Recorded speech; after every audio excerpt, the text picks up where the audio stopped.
तपस्वी तप करते हैं, भगवान के मंदिर तो जाते ही नहीं। साधु तप करते हैं, भगवान के मंदिर नहीं जाते। सन्यासी तप करते हैं, वो भगवान के मंदिर नहीं जाते। और आप कह रहे हो कि भगवान के मंदिर में जाकर दुख कटेगा। तो हमने कहा तपस्वी को कौन सा दुख है? जब उसने तप करने बैठा तो दुख कौन सा है? सन्यासी को कौन सा दुख है? सन्यास लेकर बैठा है तो दुख आएगा कहां से? साधक को कौन सा दुख है? जब साधना में बैठ गया तो दुख मिठा कर ही बैठा होगा ना। दुख तुझे है तो तुझे उसके दरवाजे पर जाना पड़ेगा। और अगर भगवान के मंदिर पर नहीं गए, भगवान के द्वार नहीं गए, तो क्या दुख नहीं कटेगा? बिल्कुल नहीं कटेगा। सतयुग होता तो कट जाता, तेरे घर पे दुख कट जाता।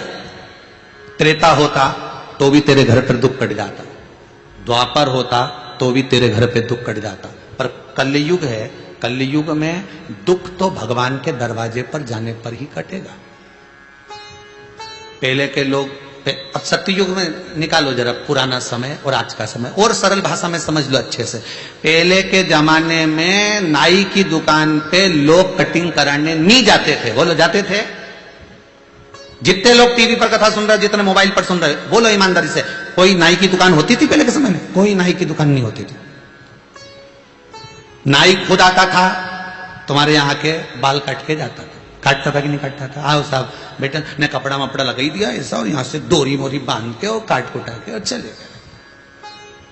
कपड़ा पिनाता कि नहीं पिनाता? अरे बोलो तो सही, पिनाए नहीं, ऐसी डोरी का कपड़ा पिना दे और बिठा दे ऐसा, बढ़िया। और जो बच्चे छोटे छोटे रहते थे उनको एक पटिया लगा के बिठा देते। पहले नाई जो था ना, वो इसकी दुकान नहीं होती थी, नाई की कोई दुकान नहीं होती थी। पहले नाई घर घर जाता था, कपड़ा बांधता ने काट देता, बस। सत्ययुग में कोई दुकान थी क्या नाई की? बोलते जाओ जम के, नहीं। त्रेता में नहीं, द्वापर में नहीं, कलयुग में अब है। तो अब क्या हो रहा है कि नाई की दुकान पे जाना पड़ेगा, बाल कटवाना पड़ेगा, बस अंतर इतना है। सत्ययुग में भगवान दुख बैठे बैठे तुम्हारे घर पर आकर काट देता था।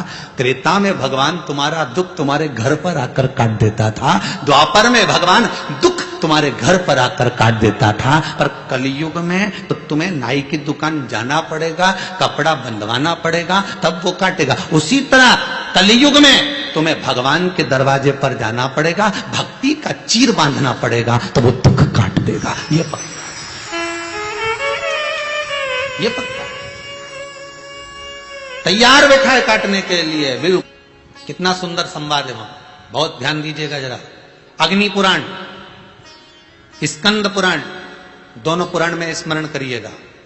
कार्तिक खंड स्कंद पुराण का पढ़िए और अग्नि पुराण का भाग पढ़िए। बेलपत्री का पेड़ हो, पीपल का पेड़ हो, बड़ का वृक्ष हो, चाहे आंवले का वृक्ष हो, चाहे घर मंदिर से बाहर जाकर, अर्थात घर से बाहर जाकर, मंदिर से बाहर जाकर खुले में अगर आप कोई दिया जला रहे हो, दीप प्रकट कर रहे हो, तो उसमें इतना घी इतना तेल मत डालकर जलाना कि दिया ठंडा हो जाए और तेल और घी उसमें पड़ा की पड़ा रह जाए। ध्यान दीजिएगा महाराज।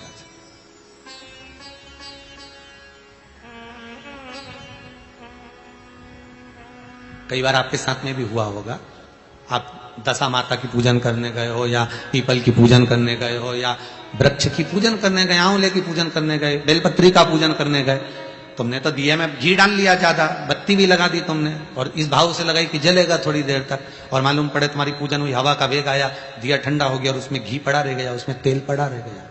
महाराज, जिस व्यक्ति ने दिया लगाया, जिस व्यक्ति ने दीप लगाया हुआ है, और अगर वो कुंवारी अवस्था में है तो अकेला शरीर का कष्ट भोगता है, और अगर उसकी शादी हो गई होती है तो पति और पत्नी दोनों को शरीर का कष्ट भोगना पड़ता है। कहीं कमर दुखेगी, कहीं घुटना दुखेगा, कहीं पीठ दुखेगी, आंखों में जलन होगी, कहीं ये सिर का जो गले का भाग होगा, कान के पास का ये दुखना चालू हो जाएगा, ये पीछे का भाग दुखेगा। तो कई डॉक्टरों को दिखाओगे, इलाज देखो जरा, क्या सब हमें जांच कर लो, जांच में तो कुछ भी नहीं निकल रहा, दवाई भी खाते हैं, थोड़े दिन आराम लगता है, फिर वैसे हो जाता है। कारण निकालना है तो कारण ढूंढो कि हमारे पुराण क्या कर रहे हैं। कारण हमने खुद उत्पन्न करा कि किसी वृक्ष की पूजन करी, उसमें तेल घी की मात्रा इतनी बढ़ा दी कि हम तो गए, जब तक बैठे दिया जल रहा था, उठ के गए, हवा लगी, दिया ठंडा हो गया, और उसमें जितने समय तक वो घी और तेल पड़ा हुआ है, 15 मिनट, 10 मिनट, 25 मिनट, 50 मिनट, 1 दिन, 2 दिन, 4 दिन, तो वो बार बार पलट पलट कर वो स्वास्थ्य को खराब करेगा ही, चाहे कुछ भी कर लो, कितनी भी जांच करो, कितनी भी जांच कराओ। फिर तुम अपने हॉस्पिटल में जाओ, जांच कराओ, लिख दी हमने तो कि इसकी जांच कराओ, ने उसकी जांच कराओ, पर उसको गलती ढूंढो कि अपन क्या गलती कर रहे हैं, गलती किस जगह पर हो रही है। आप आए नहीं और सुबह हो गई, मेरी पूजा की थाली धरी की धरी, क्यों नहीं आए, किस लिए? इसलिए नियम है, मंदिर के अंदर जो दिया लगता है वो भरा हुआ लगता है। कैसा लगता है? भरा हुआ लगाइए, क्योंकि इसमें हवा नहीं लगेगी, वो पूरा जलेगा। जितनी देर तक जलेगा उतनी देर तक सुख समृद्धि शांति देता है। बाहर जो दिया लगाया जाता है, बत्ती को केवल भिंगो कर रखिए, या आप जितनी देर परिक्रमा कर रहे हैं, पूजन कर रहे हैं, उतनी देर घी की कटोरी साथ लेकर जाओ, उतना सा घी डाल दो जितनी जरूरत पड़े। पर तुम तो इतने समझदार कि पहले से घर में से दिया भर के चलो, तुम तो इतने समझदार कि घर से दिया भर के चलो, कटोरी में कौन ले जाए, सास के काय को ले जा रही है, कटोरी में भर के रहने दे, दिया भर ले, एक बार का लगा देंगे, लग देंगे, चलेगा जब तक चलेगा, अपन आ भी जाएंगे तो चलते रहेगा, जलते क्या रहेगा, हवा का वेग आएगा, बुझा देगा, ठंडा कर देगा, ठंडा करा, घी पड़ा रहेगा, तुम्हें कष्ट प्रदान करेगा।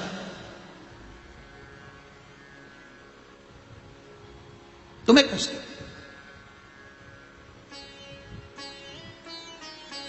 तुम्हें रोग प्रदान करेगा, दुख।